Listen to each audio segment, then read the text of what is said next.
Bonjour à toi, j'espère que tu vas bien et je te retrouve dans une vidéo à l'extérieur parce que le printemps commence à pointer le bout de son nez. Je pense qu'on va vite déchanter quand les températures vont repasser dans le négatif ou en tout cas vers zéro, mais j'en profite du coup de cette journée un peu plus chaude. La lumière va être un peu fluctuante du coup, j'en suis désolée, mais c'était plus sympa d'être à l'extérieur pour cette vidéo.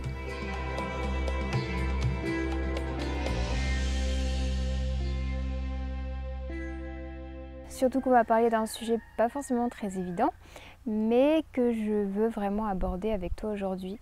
C'est un thème que j'ai abordé ce matin avec une personne que j'accompagne et qui touche beaucoup de monde. Et ce sujet dont je veux te parler, c'est l'hyperpositivisme ou le côté négatif que peut avoir la positivité dans nos vies. En Ayurveda, on considère que tout peut être un remède et tout peut être un poison. Et ça marche pour absolument tout. Ça marche pour la positivité aussi, ça marche pour la gratitude, ça marche pour n'importe quelle plante, même le curcuma.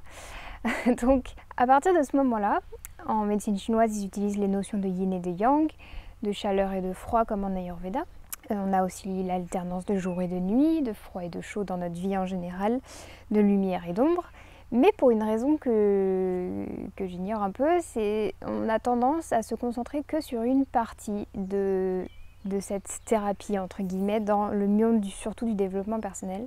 Et on se focus beaucoup sur le côté lumineux du développement personnel, le côté beau, le côté agréable, le côté dépassement de soi, le côté si tu veux tu peux, etc. etc. Notamment dans tout ce qui est manifestation, dans tout ce qui est tu peux créer la vie de tes rêves rien qu'avec tes pensées.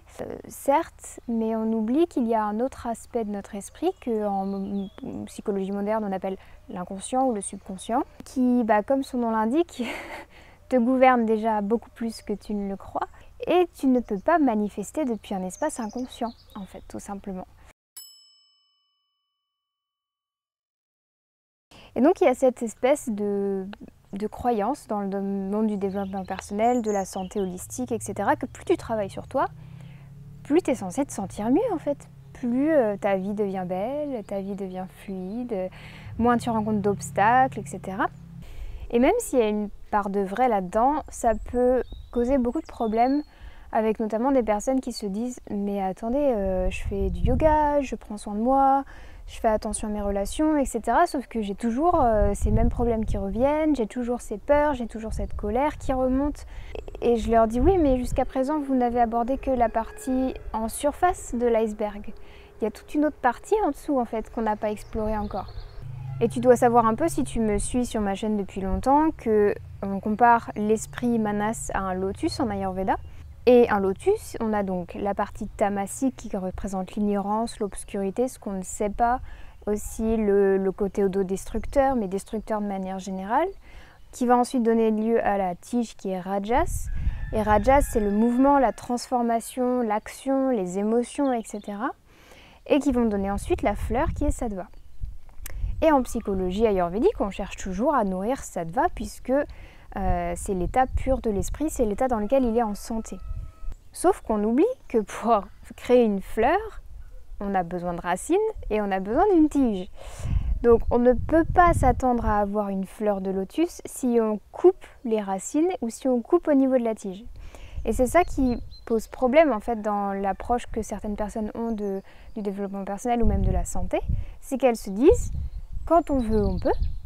Il faut donner des affirmations positives, avoir une pensée positive et ça va créer de la positivité dans ta vie. Mais on t'a pas dit que ça se trouve les racines de la fleur elles sont pourries, que ça se trouve il y a des métaux lourds dans la terre qui font que la fleur elle va pas du tout s'épanouir correctement, qu'il se trouve que la tige elle est ballottée par je ne sais quelle autre plante ou par un champignon. Et si on ne va jamais voir derrière ce qui se passe sous l'eau finalement, si on ne va jamais voir dans l'eau, on ne peut pas avoir accès à toutes ces informations-là. Et donc si tu ne vas jamais voir cette part d'ombre en toi, et j'utilise le mot ombre à défaut d'un meilleur mot, mais si tu ne vas pas voir cette zone aveugle, cette zone un petit peu oubliée de ton esprit, tu ne vas jamais avoir accès à tous les joyaux qui s'y trouvent. Donc c'est pas pour rien qu'on trouve les cristaux et les métaux précieux dans la terre, on les trouve dans les grottes en général, des endroits très reculés, très sombres en fait. Et en fait en toi c'est la même chose. Donc ce qui se passe, c'est que quand tu vas éviter ça, quand tu vas éviter d'aller nourrir certaines émotions ou de les vivre, quand tu vas éviter d'aller voir ce qui ne va pas ou d'admettre ce qui ne va pas dans ta vie, tu vas te priver l'accès aussi à tous les cristaux qui sont en toi, à tout l'or qui est en toi. Et il faut savoir aussi qu'en Ayurveda, quand on a appris la psychologie ayurvédique, on nous a bien fait comprendre qu'on ne passe pas de tamas à sattva. Donc on ne passe pas d'un état d'obscurité, d'ignorance, d'inconscient à un état de conscient comme ça, avec un claquement de doigts, avec un coup de pensée positive, un peu de plantes et puis une pratique de gratitude le soir. Ça ne marche pas comme ça. Quand vous avez quelqu'un qui est très tamasique, par exemple, qui vit une dépression, qui vit ce genre d'émotion-là très, très forte, plutôt un manque d'émotion, on va dire, on ne peut pas le soigner à coup de pensée positive. C'est malsain, c'est maltraitant, en fait, de dire ça à quelqu'un qui est dans un état profondément mal, de lui dire « écoute, il faut que tu médites plus souvent, ça marche bien la méditation, hein. Regarde, a priori, ça a fait ses preuves. » Non, quand quelqu'un est dans un état très tamasique, on doit passer par un état rajasique, on doit passer par la tige. On ne peut pas passer de la racine à la fleur, on doit passer par la tige. Donc on doit passer par de l'agitation, on doit passer par un moment un peu flou, on doit passer par beaucoup d'émotions parfois. Mais c'est nécessaire, sinon on ne peut pas remonter dans la fleur. On ne peut pas retourner en sattva dans un état plus pur de l'esprit.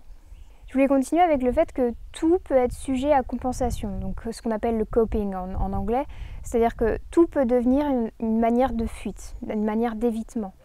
Un évitement de comment on se sent vraiment, un évitement de ce qui se passe en nous, un évitement de la réalité, etc. Et ça peut passer par la nourriture, ça peut passer par l'alcool, ça peut passer par le fait de sortir, par le fait de regarder la télé, ça peut passer par le sport, par le travail, par l'étude, ça peut aussi passer par des pratiques de gratitude ou du journaling, ça peut passer par le fait de voyager, de changer sa routine constamment, et ça peut aussi passer par le fait de travailler sur ses ombres constamment. C'est-à-dire que si on est tout le temps concentré sur aller chercher en profondeur et on en oublie en fait de voir le beau dans la vie, ça devient un problème aussi. Donc tu vois bien que tout doit être en équilibre et c'est pas un équilibre stable, un équilibre statique, c'est un équilibre qui est en mouvement constant. Un équilibre qui va être différent d'une personne à l'autre d'un moment à l'autre. Donc il y a des périodes de ta vie où tu auras besoin de travailler beaucoup plus sur la partie ombre et des moments où tu auras besoin de beaucoup plus travailler sur la partie lumineuse, entre guillemets. Donc ce que tu peux faire si tu veux savoir si tu penches plutôt d'un côté ou de l'autre, c'est de voir quelles sont tes tendances. Qu'est-ce que j'ai tendance à faire quand quelque chose ne va pas? Est-ce que je me fais croire que tout va bien se passer? Je vais lire des livres positifs de développement personnel pour me faire comprendre que je suis maître de ma vie et que je peux changer les choses quand ça ne va pas. Ou est-ce que tu as tendance à tomber dans un espèce de puits sans fond et de chercher toujours c'est quoi mon problème, c'est quoi mon problème, c'est quoi mon problème? Ça peut être aussi un déséquilibre. Donc c'est intéressant d'observer quelles sont tes tendances et peut-être de choisir parfois d'aller vers ce qui est moins confortable, ce qui est moins évident pour toi. Bien sûr, l'idéal, c'est de te faire accompagner, que ce soit par des amis, par des gens qui s'y connaissent, ou idéalement un professionnel parce qu'il a ce regard plus neutre et il a aussi une expertise sur le sujet, parce qu'il va avoir un regard extérieur sur ta situation. Il va voir en fait tout de suite quelles sont tes tendances. La personne que j'ai vue ce matin, on en a parlé, c'est une personne qui va facilement mettre un masque souriant, un masque heureux, que en fait tout va bien, et que dès qu'on allait toucher un sentiment un petit peu plus désagréable comme de la tristesse, de la colère, de la solitude, de la peur, elle se mettait tout de suite en mode non mais en fait là je vais faire autre chose toute seule, je vais détourner mon attention. Elle détournait son attention de l'émotion constamment. Donc ça c'est une indication que cette personne a du mal à aller profondément dans cette part plus d'ombre. Et je dis ça à cette personne, mais il y en a tellement qui vivent comme ça, parce que quand on ne connaît pas, quand on ne nous a pas dit, qu'on ne sait pas, eh bien on essaye de se soigner à coup de pensées positives. Mais ça ne marche pas sur le long terme. Donc quand est-ce que je dois me dire, bon là il faut peut-être que j'aille rendre visite à des parts d'ombre, à une part un peu plus inconsciente de mon esprit? Ce que je te conseille, c'est que si tu as des schémas répétitifs, désagréables ou délétères dans ta vie, si par exemple tu vois que tu attires toujours les mêmes personnes dans ta vie, tu attires toujours les mêmes situations qui ne te vont pas, là c'est un bon moment pour aller se dire bon bah peut-être qu'il y a une empreinte émotionnelle qui est en train de me conditionner. Parce qu'en fait les empreintes émotionnelles c'est ça, il faut aller chercher ce qui ne va pas dans tamas et dans rajas pour le transformer.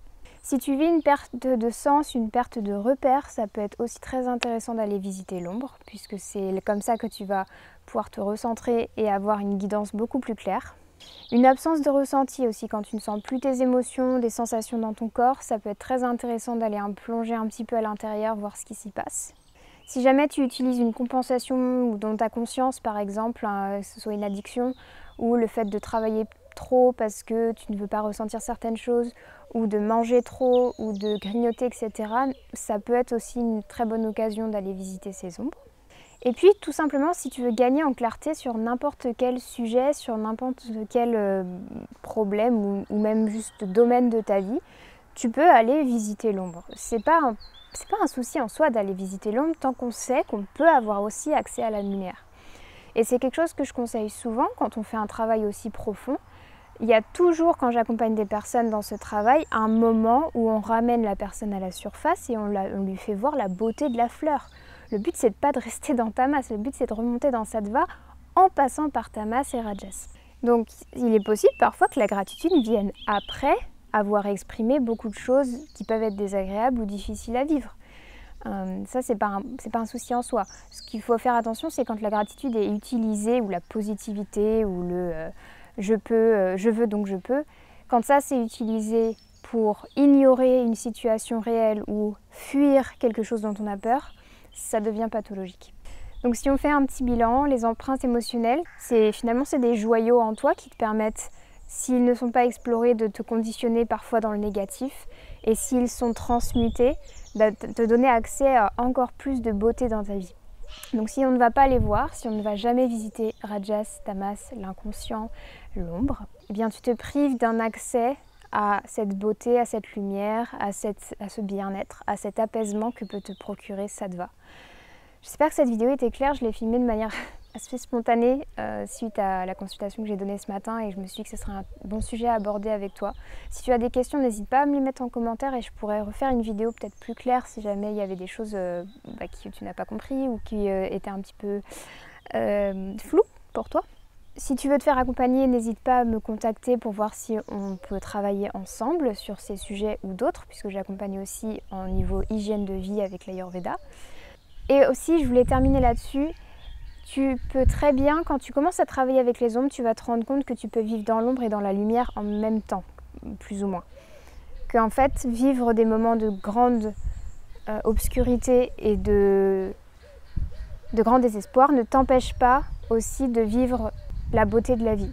Combien de fois j'ai été dans des moments ou des émotions très très fortes et en même temps j'étais dans la gratitude profonde de ce moment. Et c'est pas quelque chose qui est forcé. C'est pas que je me dis non mais quand même j'ai une bonne vie, regarde je suis à la campagne, il y a des chèvres qui sont en train de manger derrière moi, il y a du vent, il fait beau, il fait bon. C'est bon quoi, je peux être reconnaissante pour ma vie. Non. La réelle gratitude, tout comme le pardon d'ailleurs, c'est un état qui vient naturellement quand tu as transmuté toutes ces choses qui étaient inconscientes, toutes ces choses qui étaient ancrées en toi et que tu ne voyais pas. Et tu n'as pas besoin de tout explorer pour vivre cette beauté, vivre cette transmutation. Ça se fait par couche, ça se fait au fur et à mesure du temps. Donc voilà, je m'arrête ici pour cette vidéo, je voulais la garder relativement courte, mais si jamais tu as des questions, n'hésite surtout pas à me les mettre en commentaire. J'aime beaucoup interagir avec toi puisque ça me permet de me rendre compte où tu en es et quelles vidéos peuvent t'intéresser ensuite par la suite, quels sont les sujets qui t'intéressent. Je te souhaite une très belle semaine, une très belle journée, une très belle nuit, peu importe le moment où tu regardes cette vidéo. Et je te dis à très bientôt dans une prochaine vidéo.